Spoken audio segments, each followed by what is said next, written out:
No one would have thought that on the third anniversary of the Iran nuclear deal that the Joint Comprehensive Plan of Action would be so close to collapsing. While the US has withdrawn from the deal, a Donald Trump decision, the EU, China and Russia say they want to persuade Iran to stay in the agreement. But can they keep it alive? My name is Saeed Jafari and I'm here in Tehran to interview the Iranian Foreign Minister, Mohammad Javad Zarif, to find the answers to these questions. Good morning, Mr. Zarif. Thank you very much to give us an opportunity to be with you in Euronews. Good to be with you. After the withdrawal of the United States from the JCPOA, it seems that you are not happy with the process of the negotiations with the European Union. We received a package that was not satisfactory. Now, we are working with the Europeans. Work is on the way as we speak, so that we test the possibility. We have given Europe some time. We have seen a political commitment on the part of Europe. We have seen some technical measures put on the ground, but these are not enough. There are two very specific time frames. One is the time frame of the first batch of US sanctions that will be in place in August, and the other time frame is the second batch of US sanctions which will be in place in November.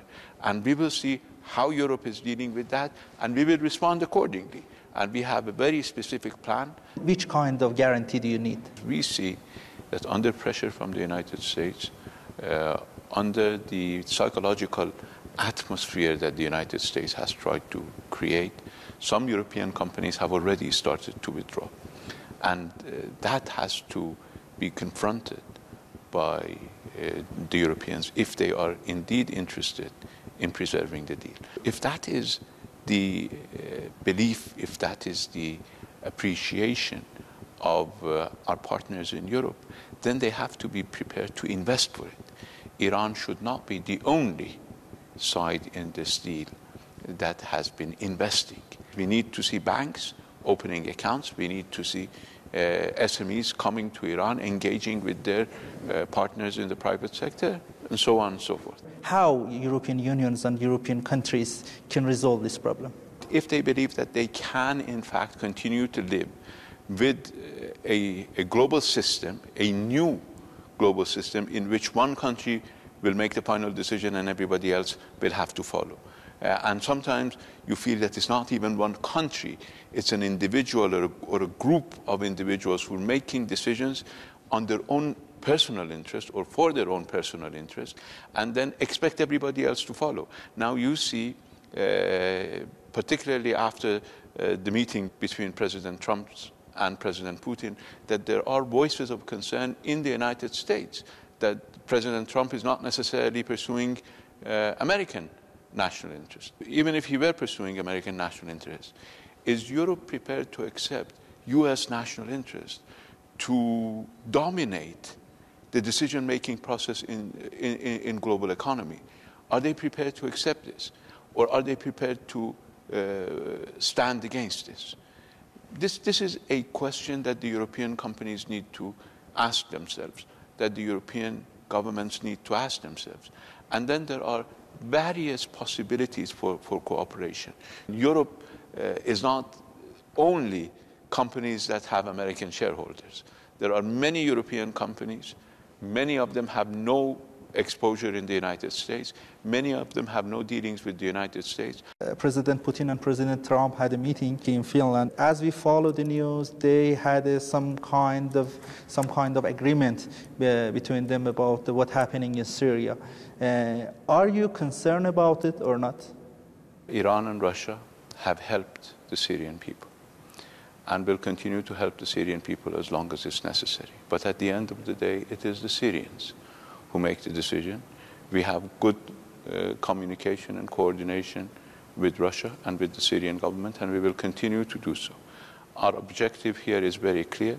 That is our objective, the objective of the Russian Federation, and that is to fight against terrorism and extremism. Now, if President Trump wants to take credit for it, he should take credit for supporting Daesh, which has been what the United States and its allies have been doing all along.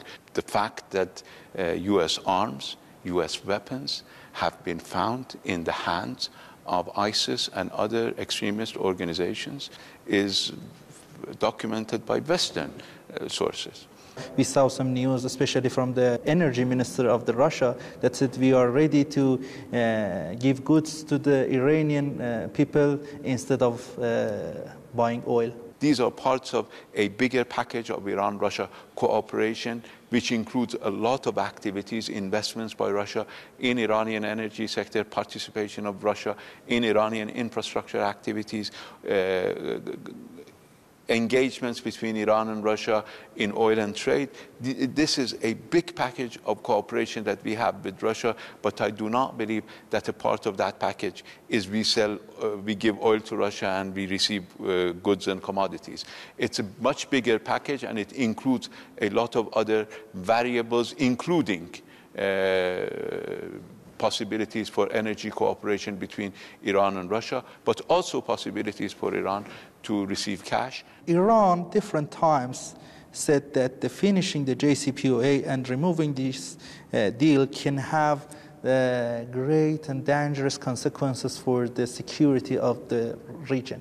More than Iran, this is the point that Europe makes, because they believe that JCPOA is an important non-proliferation document, and without JCPOA, there is room for much greater tension in the region.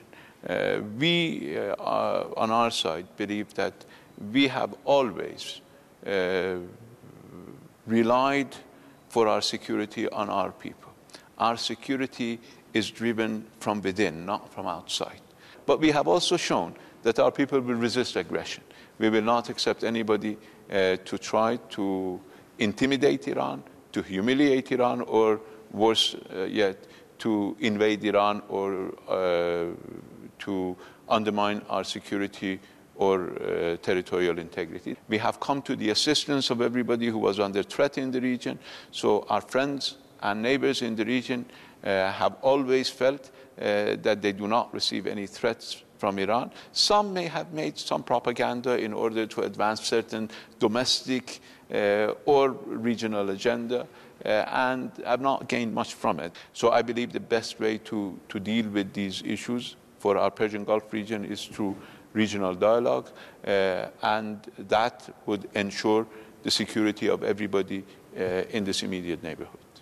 Thank you very much, Mr. Zarif, for having an interview with Euronews.